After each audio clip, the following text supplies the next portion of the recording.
तो बच्चों अपन ने इससे पहले सिंपल माइक्रोस्कोप पढ़ा था। वहां अपन ने देखा था कि उसका मैक्सिमम मैग्निफिकेशन हो सकता है 1+d/fe, मिनिमम हो सकता है d/fe।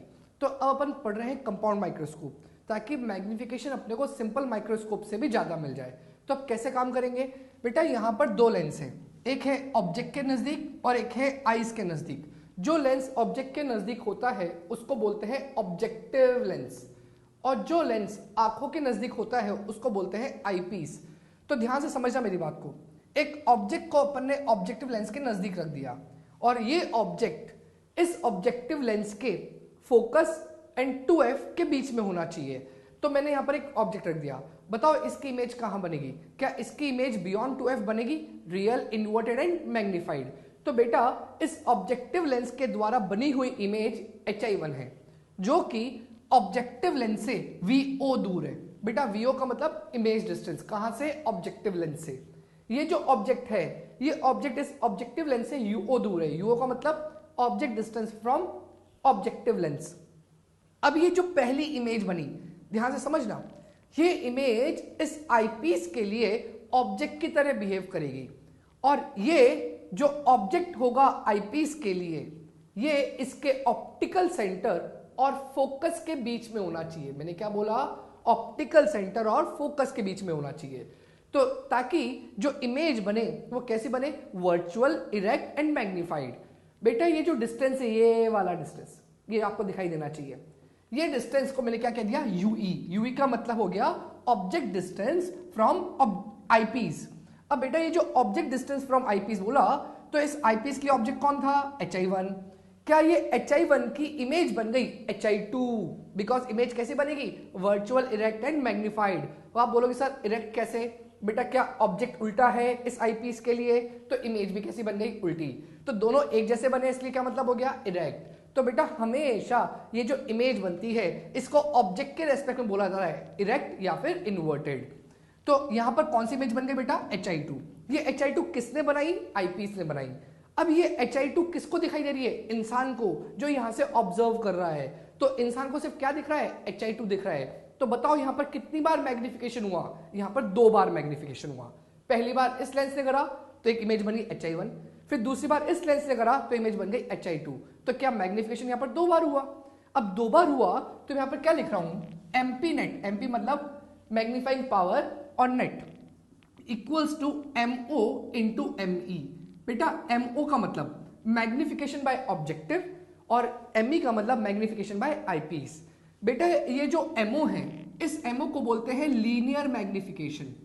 बेटा लीनियर मैग्निफिकेशन इसलिए बोला गया बिकॉज यहां पर आइज नहीं है। अपने को एंगुलर मैग्निफिकेशन की आवश्यकता कहां पड़ती है? जहां पर विजुअल एंगल बढ़ाना हो। और बेटा विजुअल एंगल किससे रिलेट करता है? अपनी आंखों से रिलेट करता है। तो क्या अपनी आंखें इस वाले लेंस के नजदीक है ना, तो ये वाला लेंस का काम होगा विजुअल एंगल को बढ़ाना। तो इसलिए यहां पर ME को क्या कहूंगा मैं? Angular magnification. अब एक बात ध्यान रखेंगे, क्या जो ये आईपीस है ये बिल्कुल सिंपल माइक्रोस्कोप जैसा ही काम कर रही है?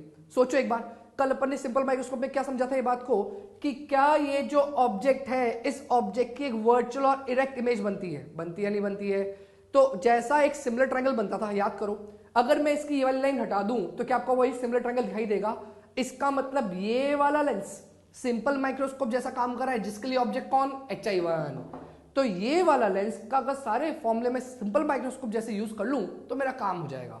और इस लेंस का क्या करें उसकी बात करते हैं। तो देखो ये जो MO है, ये MO कौन सा मैग्निफिकेशन? लीनियर, और जिसको अपन ट्रांसवर्स मैग्निफिकेशन के फॉर्म में पढ़ा था। तो इसकी वैल्यू क्या होगी? MO की वैल्यू होगी hi/HO, या फिर VO/UO, या फिर FO/FO प्लस UO, या फिर FO-VO/FO। ये सारे फॉर्मूले किसके हो सकते हैं? MO के। और बेटा याद रखना, जब ये सारे फॉर्मूले अपन पहले यूज करते थे तो क्या साइन कन्वेंशन फॉलो करते थे? बिल्कुल करते थे। तो इसमें भी साइन कन्वेंशन फॉलो करना है। अब क्या होगा ME का? तो बेटा ME की बात कर रहा हूं। पहला case, when image is formed eight D का मतलब क्या हो गया? Least distance of distinct vision, मतलब कितना? 25 सेंटीमीटर फॉर नॉर्मल आइज। अगर कौन सी इमेज बेटा? मैं बात कर रहा हूं उस इमेज की जो आईपीस ने बनाई है, मैं बात कर रहा हूं Hi2 की।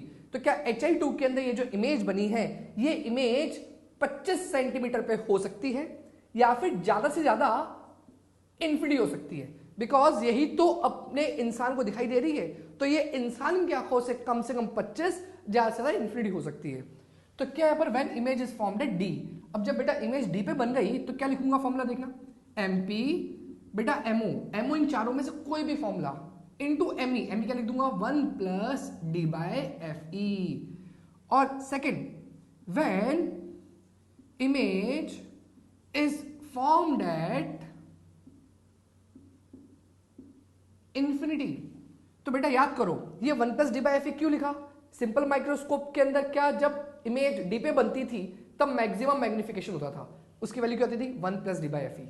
अब जब इन्फिनिटी पे बन रही है तो सिंपल माइक्रोस्कोप का फॉर्मूला क्या था, M O into D by F E, यही तो अपन मिनिमम मैग्निफिकेशन बोलते थे। तो आपको ये बात ध्यान रखनी है, जब भी ऐसे क्वेश्चन आए तो आपको चेक करना है कि इमेज कहां बन रही है, डी पे बन रही है या इन्फिनिटी बन रही है।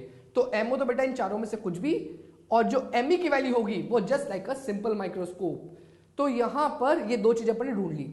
अब बेटा एक और चीज यहां पर पूछ सकते हैं, what is the distance between both the lens.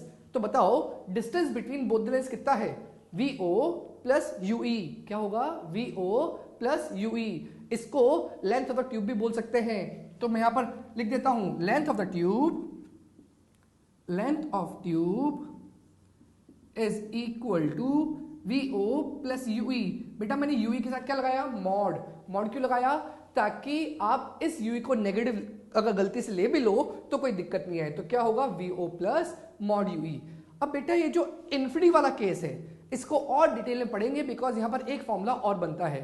तो अब इसके बाद अपन नेक्स्ट देखेंगे कि इस इन्फिनिटी वाले केस में और क्या हो सकता है। अच्छा अब एक बात और समझा रहा हूं, क्या ये जो लेंस है ये छोटा दिख रहा है, ये लेंस कैसा दिख रहा है, बड़ा दिख रहा है। इसको छोटा इसको बड़ा क्यों बनाया गया, बेटा इस छोटे लेंस की इसलिए आवश्यकता है क्योंकि ऑब्जेक्ट इतना छोटा था और वो लेंस के इतने नजदीक है कि उसकी मैक्सिमम लाइट रे इतने छोटे से लेंस में कैप्चर हो जाएगी।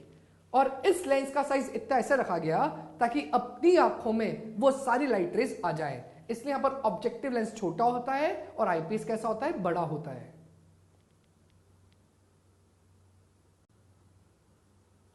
तो बच्चा मैंने अभी आपसे क्या कहा था कि अपन इमेज जब इन्फिनिटी बनती है उस केस को एक बार ढंग से पढ़ रहे हैं। तो देखो जब इमेज इन्फिनिटी बनती है तो क्या होता होगा, ये जो ऑब्जेक्ट है अपने को मालूम है ऑब्जेक्ट कहाँ होना चाहिए, FO और 2FO के बीच में होना चाहिए। इस ऑब्जेक्ट से लाइट रे आई, बेटा मैंने अभी सिर्फ एक लाइट रे बनाई है, ऐसा मत सोचना एक से कैसे इमेज बन गई, बस इजी डायग्राम के मैंने एक लाइट रे बनाई। तो यहां से एक लाइट रे आई, क्या वो फोकस से पास होते हुए यहां पहुंच गई और यहां पर एक इमेज बन गई। बेटा ये इमेज कहां बननी चाहिए, इस वाले लेंस के आईपीस के फोकस से बननी चाहिए, तब जाके तो बेटा इसकी जो फाइनल इमेज होगी वो कहां बनेगी, इन्फिनिटी पे। वापस बोल रहा हूं, अगर इस लेंस के लिए ऑब्जेक्ट फोकस पर होगा तभी तो फाइनल इमेज कहां बनेगी बेटा, इन्फिनिटी पर। आपको याद दिला रहा हूं ये बात कि इन्फिनिटी वाले केस के अंदर अपन ने क्या देखा था, मैग्निफिकेशन जो आता है वो विदाउट लेंस के तो ज्यादा ही आता है। मैं वापस उस चीज को रिकॉल करवा रहा हूं आप लोगों को। याद करो कि अपनी ये आईज थी, अगर अपन कोई ऑब्जेक्ट को देख रहे हैं जो 25 सेंटीमीटर पर रखा हुआ है, मतलब डी पे रखा हुआ है, उसका एंगल कितना बना बेटा, अल्फा बना था, कल अपन ने सिंपल माइक्रोस्कोप में देखा था। अगर इसी ऑब्जेक्ट को मैं इस फोकस, इस लेंस के फोकस और ऑप्टिकल सेंटर के बीच में ले आता हूं, मान लो मैं इस जगह ले आता हूं, तो क्या इस केस में जो एंगल बनेगा कैसा बनेगा, बड़ा बनेगा और इमेज कैसी बनेगी, और बड़ी बनेगी। पर मान लो इस ऑब्जेक्ट को मैं यहां पर ले आता हूं, एग्जैक्टली फोकस पे ले आता हूं, तो इमेज कहां बनती है, इन्फिनिटी पर क्या अभी ये जो एंगल बन रहा है ये वाला एंगल अल्फा से तो बड़ा है ना, तो इसका मतलब इमेज जब इन्फिनिटी बनती है तो तब भी वो आपको बड़ी तो दिखाई देगी अगर आप उस ऑब्जेक्ट को नेक्ड आई से देखोगे with respect to the naked eyed object. तो यहां पर क्या होगा कि बाय सिमिलर ट्राइंगल, अब सिमिलर ट्राइंगल कौन सा सिमिलर ट्राइंगल की उसकी बात कर रहा हूं मैं, देखो क्या ये HO, तो इतनी सी हाइट भी क्या होगी, HO होगी। अगर ये HO होगी, ये वाली क्या हो गई, HI हो गई। तो क्या ये HO और ये HI, ये जो ट्राइंगल है और ये वाला जो ट्राइंगल है, क्या ये दोनों ट्राइंगल आप दोनों को सिमिलर दिखाई दे रहे हैं। तो क्या अगर ये दोनों ट्राइंगल सिमिलर दिखाई दे रहे हैं तो क्या लिख सकता हूं, HI अपॉन HO। ध्यान से सुनना मेरी बात को, HI upon HO is equal to, क्या ये डिस्टेंस VO नहीं, ये डिस्टेंस VO नहीं है, VO तो यहां से लेकर यहां तक का डिस्टेंस है। तो इस डिस्टेंस को क्या लिखूंगा? FO। क्या ये ऑप्टिकल सेंटर से फोकस तक की दूरी है? तो इसको क्या लिख दिया? FO। अच्छा, अब ध्यान से एक बात और देखो, मैं इस FO और FE के बीच का ये जो डिस्टेंस है इतना सा, जिसको मैं मार्क कर रहा हूं, इसको मैं मार्क कर रहा हूं L। ठीक है बेटा, जो ये L वाला डिस्टेंस है, तो अब मैं क्या लिखूंगा? HI/HO that is L by FO। तो देखो क्या लिख दिया? L by FO। अच्छा ये बताएं, ये HI/HO है क्या? MO। MO बराबर L बाय FO। बट बेटा ये L क्या है? ये L length of the tube नहीं है। क्या ये L distance between second focus of objective lens and first focus of eyepiece के बीच का डिस्टेंस है? कब? जब इमेज कहां बन रही है बेटा? इन्फिनिटी में बन रही है। तो मेरी बात को बहुत ध्यान से समझना, इस L को एनसीईआरटी ट्यूब लेंथ बोलती है। क्या बोलती है? Tube length. आप बोलोगे सर क्या पागल बना रहे हो, अभी आपने कुछ देर पहले तो लेंथ ऑफ द ट्यूब बोला था। तो समझना मेरी बात को, एनसीईआरटी बेटा इन दोनों बात को ही डिस्कस करती है। लेंथ ऑफ द ट्यूब या distance between both the lens is VO plus UE, but tube length is the distance between second focus of objective and first focus of the eyepiece when image is formed at infinity। तो अगर ये term L है तो बताओ मैं MP net का formula क्या लिख सकता हूं? MO into ME। बेटा MO के अपने पास कितने फॉर्मूले थे? 4 तो थे ही सही, ये पांचवा एक फॉर्मूला और आ गया, तो क्या बन गया? L by FO। ये ME कैसा? सिंपल माइक्रोस्कोप जैसा, पर जब इमेज इन्फिनिटी में बनती है तो क्या फॉर्मूला हो जाता है? D by FE। तो यहां पर क्या लिख दिया मैंने बेटा? D by FE। तो देखो क्या बन गया यहां पर? L by FO into D by FE। ये किसका फॉर्मूला बन गया? MP का। और बेटा इससे हमेशा अपने पास MP का मैग्नीट्यूड आता है, बिकॉज ये सब कुछ डिस्टेंस है। तो ये बात ध्यान रखना, इन फॉर्मुलों से सिर्फ क्या आएगा बेटा अपने पास? मैग्नीट्यूड। और क्या आंसर होगा? L by FO into D by FE। What is L? Tube length. Tube length is the distance between second focus of objective and first focus of the eyepiece. पर तुमसे कोई पूछे what is the distance between both lens, तो मैं लिख रहा हूं distance between both lens, या फिर length of the tube, length of the tube is equal to VO plus mod UE। पर क्या यहां पर जो UE है वो फोकस के बराबर है, तो इसको क्या लिख सकता हूं मैं? VO plus FE। तो इस केस में क्या हो गया? VO plus FE। और बेटा ये बात ध्यान रखना, मैं बार बार बोल रहा हूं, ये L बाय FO वाला फॉर्मूला तभी लग सकता है जब इमेज कहां बन रही हो? इन्फिनिटी पर। इसको तब नहीं लगाना जब इमेज D पे बनती है। जब बेटा इमेज D पे बनती है तो आप MO के जो पुराने 4 फॉर्मूले थे उनमें से कोई से भी यूज करो, और जब इमेज इन्फिनिटी पे बनती है तो वो 4 तो अपन यूज कर ही सकते हैं, साथ में एक 5वां फॉर्मूला और आ गया, किसका? MO का। और ME का फॉर्मूला तो बेटा दोनों जगह सेम है, कितना? D by FE। तो बेटा ये हल्की सी बात ध्यान रखना कि लेंथ ऑफ द ट्यूब क्या है? Distance between both lens. और ट्यूब लेंथ क्या है? Distance between second focus of objective and first focus of the eyepiece. मतलब ये इतना सा डिस्टेंस, ये वाला। और इस आंसर को याद करोगे। मैं फटाफट से एक बार सब कुछ बोल के रिवाइज करवा रहा हूं। कंपाउंड माइक्रोस्कोप में क्या था? 2 लेंस थे। कौन सा? ऑब्जेक्टिव और आई पीस। ऑब्जेक्टिव कैसा? छोटा। आई पीस कैसा? बड़ा। ऑब्जेक्टिव के आगे ऑब्जेक्ट कहां रखा होता है? उसके FO 2FO के बीच में। उसकी इमेज कैसे बनती है? Real inverted magnified. कहां? बियॉन्ड 2F यहां पर। क्या ये जो डिस्टेंस है इसको क्या बोलेंगे? VO। कहां से? ऑब्जेक्टिव लेंस से HI1 का। अब HI1 किसके लिए ऑब्जेक्ट होती है? आई पीस के लिए। क्या ये डिस्टेंस को बोलेंगे? UE। अगर ये HI1 optical centre of focus के बीच में हुआ तो इमेज इन्फिनिटी में नहीं बनेगी। इमेज इन्फिनिटी में कब बनती है? जब ये HI1 फोकस पे होगा। तो इसकी जो इमेज बनेगी वो आंखों को दिखाई देगी। तो वो इमेज HI2 अपनी आंखों से 25 सेंटीमीटर से इन्फिनिटी के बीच में होनी चाहिए फॉर नॉर्मल आईज। फिर अपन ने क्या देखा था? ये लेंस छोटा क्यों? बिकॉज लाइट रे बहुत ज्यादा लाइट रे बहुत छोटे से एंगल में आ जाएगी, बिकॉज ऑब्जेक्ट छोटा है, इसलिए लेंस कैसा लिया? छोटा लिया। यहां पर लेंस बड़ा क्यों? ताकि इतनी लाइट रे हो ताकि सारी अपनी आंखों में आ जाए, इसलिए अपन लेंस कैसा लिया? बड़ा लिया। अब नेक्स्ट बात अपन ने क्या सीखी थी? मैग्निफिकेशन क्या होता है? MO into ME। MO किसका? Linear magnification. किसका? ऑब्जेक्टिव का। ME angular magnification. किसका? आईपीस का। क्या जो MO की वैल्यू होगी वो 4 तो अपन ने सीखी थी, HI/HO, VO by UO, FO/FO plus UO, FO minus VO by FO। वो चारों फॉर्मूले अपन दोनों केसेस में यूज कर सकते हैं, पर इन्फिनिटी वाले केस के अंदर एक एक्स्ट्रा फॉर्मूला गया, कौन? L by FO। और उसी के बाद अपन ने क्या देखा कि अगर केस डी वाला है, मतलब फाइनल इमेज HI2 डी पे बनती है, तो फॉर्मूला क्या लिखूंगा, MO into 1 plus D by F E, because ये लेंस सिंपल माइक्रोस्कोप जैसा काम कर रहा है। और अगर इमेज इन्फिनिटी पे हुई तो क्या लिखूंगा, D by F E. What is the distance between both the lens, VO plus UE। अगर इमेज इन्फिनिटी बनती है, कौन सी इमेज, HI2, तो UE की वैल्यू किसके बराबर, FE के बराबर। तो बेटा याद रहेगा। तो बेटा अब क्वेश्चन देख रहे हैं कंपाउंड माइक्रोस्कोप के ऊपर। अच्छा एक बात ध्यान दो, अपन ने डायग्राम में क्या देखा था कि HI2 HO के रेस्पेक्ट में कैसे बनी थी। क्या HO ऊपर था, HI2 नीचे था। क्या HI2 HO के रेस्पेक्ट में उल्टी बनी थी और बड़ी बनी थी। इसका मतलब जो मैग्निफिकेशन होगा वो कैसा आएगा, नेगेटिव होगा और नेगेटिव आएगा। तो बेटा अगर आपका मैग्निफिकेशन नेगेटिव आ रहा है तो परेशान मत होना। इसका इतना सा मतलब है कि जो फाइनल इमेज है वो इनिशियल ऑब्जेक्ट के रेस्पेक्ट में कैसी बनी है, उल्टी बनी है। पर किस केस में आपको सिर्फ मैग्नीट्यूड मिलेगा, जिस केस में आप फॉर्मूला यूज करोगे L/FO इंटू D/FE, उस केस में आपके पास सिर्फ क्या आएगा, मैग्नीट्यूड। बाकी सारे केसेस के अंदर आपके पास ऑटोमेटिकली सॉल्व करने पर माइनस साइन आ जाएगा। अब यहां पर क्वेश्चन को समझना। A compound microscope has a magnifying power 30. The focal length of its eyepiece is 5 cm. Assuming the final image to be at least distance of distinct vision, calculate magnification produced by the objective lens. अब बेटा इस case में हुआ क्या magnification produce by objective lens ढूंढना है। मुझे मालूम है नेट मैग्नीफाइंग पावर अपने को दे रही है 30, बेटा मैं इसको ले रहा हूं -30, बिकॉज जो फाइनल इमेज है वो कैसी बनती है, उल्टी बनती है। अब मुझे क्या ढूंढना है, वो सब कुछ लिख रहा हूं मैं, मुझे MO ढूंढना है। क्या मुझे क्या गिवन है, FE गिवन है। FE कितना गिवन है, 5। क्या दोनों लेंस कॉन्वेक्स है, कॉन्वेक्स मतलब कन्वर्जिंग है, तो इसलिए फोकल लेंथ कैसी है बेटा, पॉजिटिव है।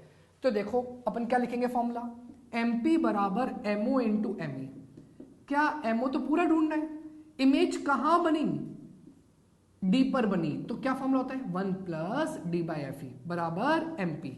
क्या MP की value -30, MO 5, sorry MO unknown 1 plus 25, D की वैल्यू कितनी बेटा 25 अपॉन 5। क्या यहां से वैल्यू 5 प्लस 1 कितना बन गया, 6 बन गया। तो MO कितना आ गया, MO आ गया -5। तो बेटा माइनस का मतलब क्या समझते हैं, क्या जो ऑब्जेक्टिव लेंस है वो इन्वर्टेड इमेज बनाता है, बिल्कुल बनाता है। अगर ऑब्जेक्टिव लेंस इन्वर्टेड इमेज बनाता है तो ये माइनस क्या बता रहा है कि इमेज कैसी बनेगी, इन्वर्टेड बनेगी। तो अपने को ढूंढना क्या था, calculate magnification produce by objective lens. Answer कितना होगा 5 टाइम्स, कि उसका मैग्निफिकेशन होगा 5 गुना, पर इमेज कैसी बनेगी, उल्टी बनेगी। तो वापस बोल रहा हूं, HO सीधा, HI1 उल्टा और HI2 भी उल्टा। तो नेट अगर ऑब्जेक्ट से देखूं तो फाइनल इमेज उल्टी है, पर अगर मैं MO में भी देखूं तो MO में HO और HI1 भी कैसा है, उल्टा है। तो साइन कैसा आएगा, माइनस का।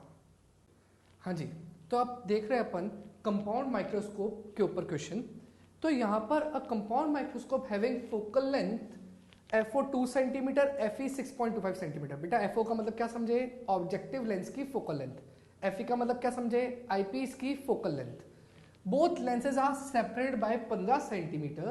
How far from the objective lens should an object be placed so that final image is formed at least distance of distinct vision? Also find magnifying power of it. बेटा question को मैं एक एक करके ढंग से समझा रहा हूँ, बहुत ढंग से समझना, बहुत सारे कंसेप्ट क्लियर कर देगा आपके। पहले तो ये लिखो कि अपने को क्या क्या गिवन है। तो बेटा मैंने इसको 3 सेक्शन में डिवाइड कर दिया, ऑब्जेक्टिव, आईपीस और एक्स्ट्रा डेटा। तो अपने को क्या क्या गिवन है पहले वो मैं लिख रहा हूं। क्या मुझे ऑब्जेक्टिव का FO गिवन है, FO कितना 2 सेंटीमीटर, तो मेरे पास FO आ गया 2 सेंटीमीटर। FE कितना आ गया 6.25 सेंटीमीटर। और एक्स्ट्रा डेटा कितना आ गया VO प्लस मॉड UE। क्या इसकी वैल्यू मेरे पास 15 सेंटीमीटर है। बेटा मुझे कैसे मालूम पड़ा ये VO प्लस मॉड UE, क्या यह लिखा हुआ है, both lenses are separated by 15 centimetre.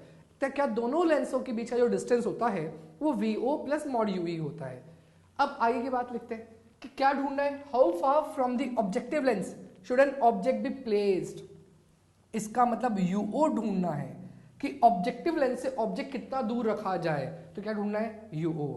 अब इस सब चीजों से अपने को यूओ ढूंढना है, तो कैसे ढूंढने के समझना। एक चीज और गिवन है जो आपको ढंग से समझनी पड़ेगी। यहां पर क्या गिवन है, final image is formed at least distance of distinct vision. बेटा फाइनल इमेज कौन बनाता है, आईपीस बनाता है। क्या आईपीस का जो वीई होगा वो वीई कहां होना चाहिए, लीस्ट डिस्टेंस ऑफ डिस्टिंक्विजन, मतलब 25 सेंटीमीटर पे। अब बेटा मैं साइन कन्वेंशन की बात कर रहा हूं। क्या ऑब्जेक्टिव लेंस कॉन्वेक्स, आईपीस भी कॉन्वेक्स, तो दोनों फोकल लेंथ कैसी होगी, पॉजिटिव होगी। क्या वीई इमेज की बात करें तो कुछ देर पहले अपने डायग्राम क्या देखा था, लाइट ऑब्जेक्ट से राइट साइड आ रही थी और जो फाइनल इमेज बनी थी वो आईपीस से लेफ्ट बनी थी। क्या अपोजिट डायरेक्शन बनी थी, इसका मतलब वीई कैसा होगा, नेगेटिव होगा। ये -25 लगा दिया। अब नेक्स्ट बात क्या समझा रहा हूं वो देखो।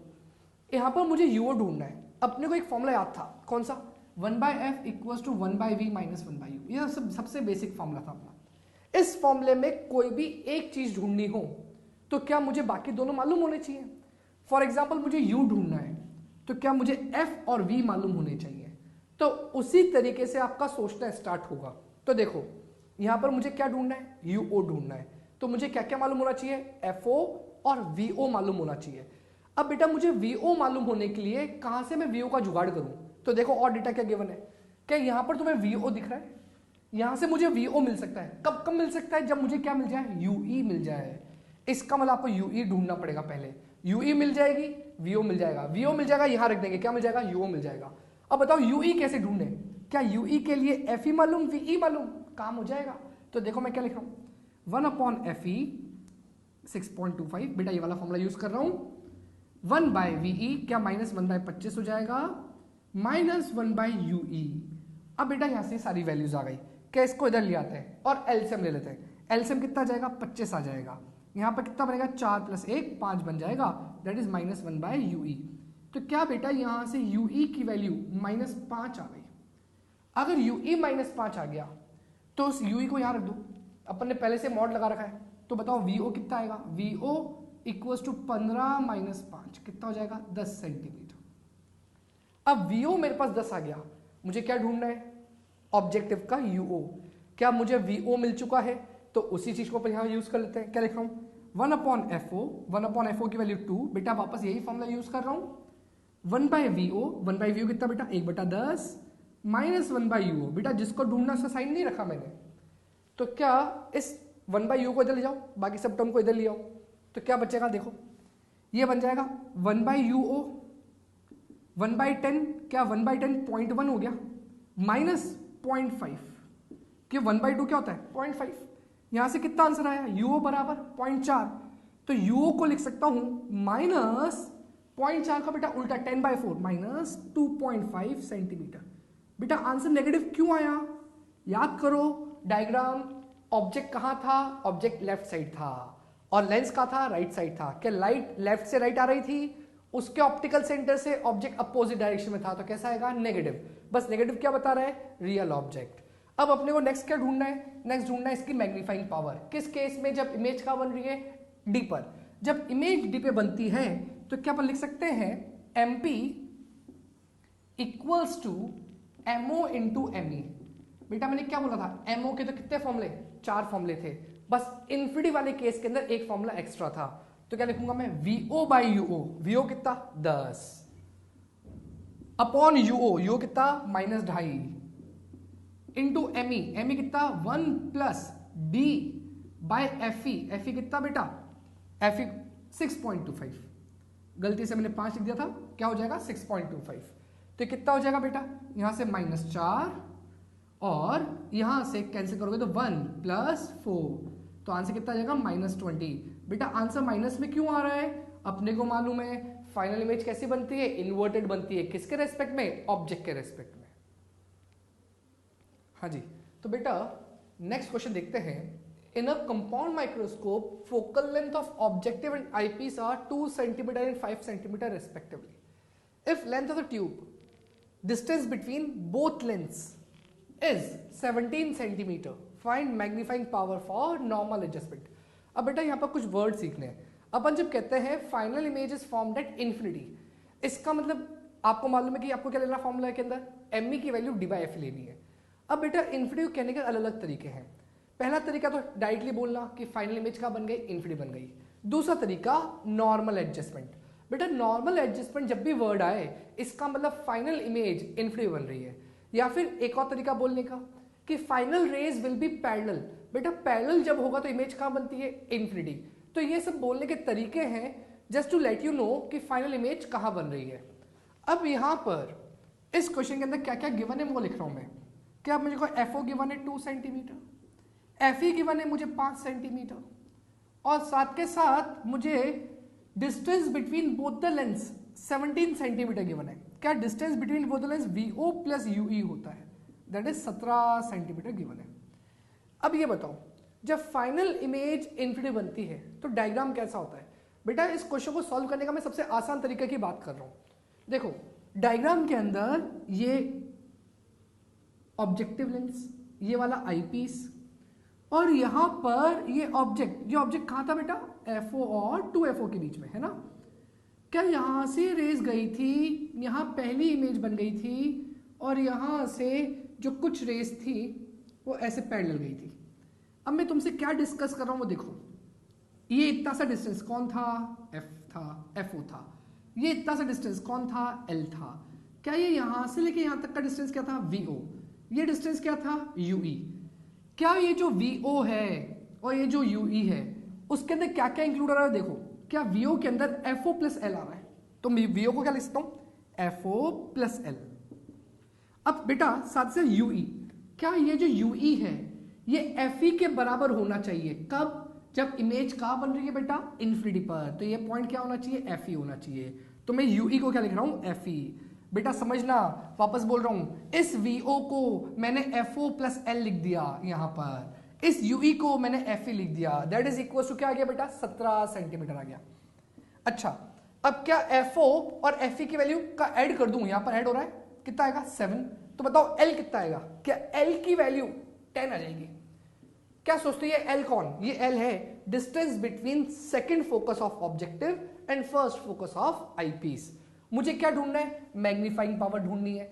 अब मैग्नीफाइंग पावर ढूंढनी है तो आसान तरीका है ना अपने पास कि जब भी ऐसा हो जाए तो लिख सकता हूं मैं MP फॉर इन्फिनिटी वाले केस के लिए L/FO D/FE। बेटा एक बात ध्यान रखना, मैंने पहले ही बोला था ये क्या था आपके पास, मैग्नीट्यूड आता है। L की वैल्यू कितनी, L की वैल्यू 10 आ गई यहां से। FO कितना 2, D कितना 25, FE कितना 5। कैंसिल आउट करूंगा तो यहां पर कितना बचेगा 5, यहां कितना बचेगा 5, तो यहां पर कितना हो जाएगा बेटा 25। तो ये 25 आ गया। ये जो MP आया ये MP का मैग्नीट्यूड आया। अब बेटा मान लो ऑप्शन में +25 और -25 दोनों है तो अपन प्रायोरिटी देंगे -25 की। बेटा मैं माइनस अपने हाथ से खुद लिख रहा हूं, क्यों बेटा, बिकॉज मुझे मालूम है कि जो फाइनल इमेज होती है HI2 होती है वो कैसी बनती है, इन्वर्टेड बनती है। किसके रेस्पेक्ट में, ऑब्जेक्ट के रेस्पेक्ट में। तो अपना आंसर ये आ चुका है। तो बात ध्यान रखना, जब भी इन्फिनिटी वाला केस हो पहले मन में स्ट्राइक होना चाहिए L/FO D/FE।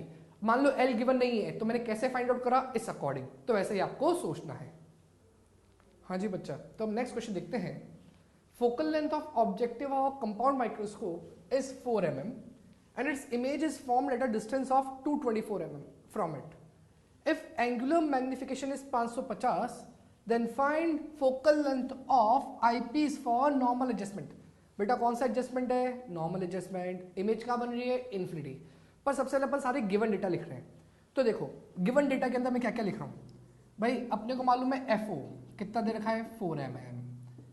इट्स इमेज किसकी इमेज है, ऑब्जेक्टिव की इमेज है। क्या ऑब्जेक्टिव की इमेज ऑब्जेक्टिव लेंस के राइट साइड बनती है, तो इसका मतलब VO की वैल्यू प्लस 224 mm हो गई। साथ साथ एंगुलर मैग्निफिकेशन, बेटा जब कुछ नहीं बोला जाए तो ये angular magnification net angular magnification है, इज इक्वल टू -550। बेटा माइनस क्यों लगाया मैंने, क्योंकि फाइनल इमेज कैसी बनती है, उल्टी। Then find focal length of eyepiece, क्या ढूंढना है, FE ढूंढना है। अब मुझे मालूम है कि MP का सबसे जनरल फॉर्मूला क्या था, MO × ME, सबसे जनरल फॉर्मूला तो यही था। इस MO को मैं L/FO लिख सकता हूं, बिल्कुल लिख सकता हूं, पर क्या मुझे L ढूंढने के लिए सारी चीजें उपयुक्त प्राप्त है या नहीं प्राप्त है, नहीं प्राप्त है बेटा। तो मुझे मालूम है कि L/FO यूज करना अपने लिए वेस्ट है। तो क्यों ना अपन MO के 4 फॉर्मूले लिखे उनमें से कोई ऐसा एक फॉर्मूला देखें। तो याद करो एक एमओ का फॉर्मूला ऐसा लिखा था, इसके अंदर एफओ और वीओ दोनों आता है, तो क्या लिखूंगा F O minus V O by F O into D by F E. Why D by F E? Because image का बन रही है, इन्फिनिटी बन रही है। अब यहां पर लिखूंगा मैं एफओ 4, बेटा सब कुछ एमएम में है, -224/4। ये सारी चीजें कैंसिल होकर यूनिटलेस हो जाएगा, एमओ की वैल्यू यूनिटलेस हो जाएगी, एमई की वैल्यू 25/FE। बेटा ये एफ यहां पर सेंटीमीटर में आएगा, बिकॉज 25 भी किस में, सेंटीमीटर में। और एमपी की वैल्यू क्या हो जाएगी, क्या एमपी की वैल्यू -550 हो जाएगी? मैं इसको यहां लिख रहा हूं, -550 इक्वल्स टू क्या, यहां से 220 माइनस में अपॉन 4 इंटू 25/FE। अब कैंसिल आउट कर देते हैं, क्या ऐसे कैंसिल आउट हो गया, 11 2 11 5 क्या 5 से चल जाएगा, 5 5 25। तो एफ ई कितना आ गया, चेक करो, माइनस से माइनस भी कैंसिल आउट हो गए, तो एफ ई आ गया 10/4, दैट इज 2.5 सेंटीमीटर। तो फोकल लेंथ ऑफ आईपीएस आ गई। तो बेटा आपको अंदाजा लगना चाहिए कि कौन सा फॉर्मूला यूज करना है। अच्छा, अगर साइन में कोई दिक्कत आए तो एक ही चीज ध्यान रखना, जहां पर भी या तो एमओ के फॉर्मूले यूज हो रहे हो, कौन से बेटा, एमओ के। कौन से वाले एमओ के फॉर्मूले, HI/HO, VO/UO, FO/FO plus UO, FO minus VO/FO, बस ये चारों। तो साइन कन्वेंशन यूज करना है। दूसरा 1/F equals to 1/V minus 1/U, जहां पर भी ये बेसिक फॉर्मूला यूज करोगे तो साइन कन्वेंशन यूज करना है, और कहीं साइन कन्वेंशन यूज करने की आवश्यकता नहीं है।